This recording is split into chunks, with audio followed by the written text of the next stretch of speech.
in-nomina ta' Alfred Mifsud bħala Gvernatur tal-Bank Ċentrali, il-Gvern se jżomm din in-nomina sakemm jiġu ċċarati id-dellijiet li ntafgħu fuq il-persuna? Il-Gvern għadu m'għamel l-ebda nomina sissa. Normalment il-ballun jibda mill-Ministeru tal-Finanzi għal il-Prim Ministru jaċċetta u mbagħad nagħmlu mbagħad isir l-affarijiet formali mal-President tar-Repubblika. Hekk isir. Ma saret l-ebda nomina. Ġifieri il-Gvern għadu liberu illi jiddeċiedi l-aħjar persuna fiċ-ċirkostanzi li għandu jinnomina biex ikun il-Gvernatur jappontaw għal-Gvernatur tal-Bank Ċentrali. Qed jiġi konsidrat però?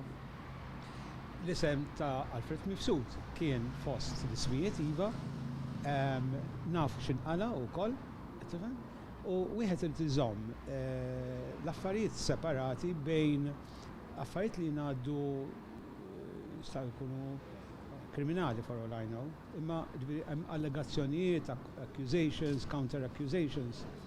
Dawka jindirizzaw il-post tiegħu u x'inhu laqja fil-Bank Ċentrali.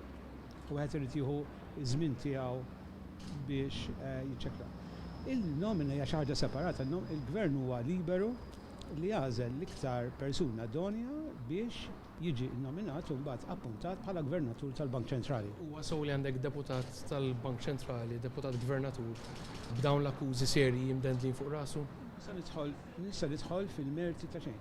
Il-Gvern ġar narġa' ngħid, u se nispiċċaw hekk huwa liberu biex jinagħmel. Wieħed għandu jitkellem wara li jiġi infurmat b'mod uffiċjali li ma persuna il-Gvern se jażel biex jappunta.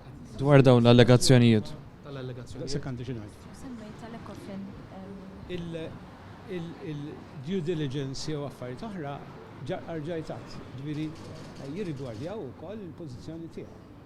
Imma dawka jieħdu żmien u huma separati minn nomination għal-Malta. Kellek laqgħa mal-Prim Ministru dwar dawn l-allegazzjonijiet? Iva, kelli laqat u għadhom għaddejjin, ġifieri, kelli laqat anke mal-Bank Ċentrali Ewropew u jieħdu kollox fiċ-ċirkostanzi qabel ma l-Gvern jagħmel id-deċiżjoni tiegħu.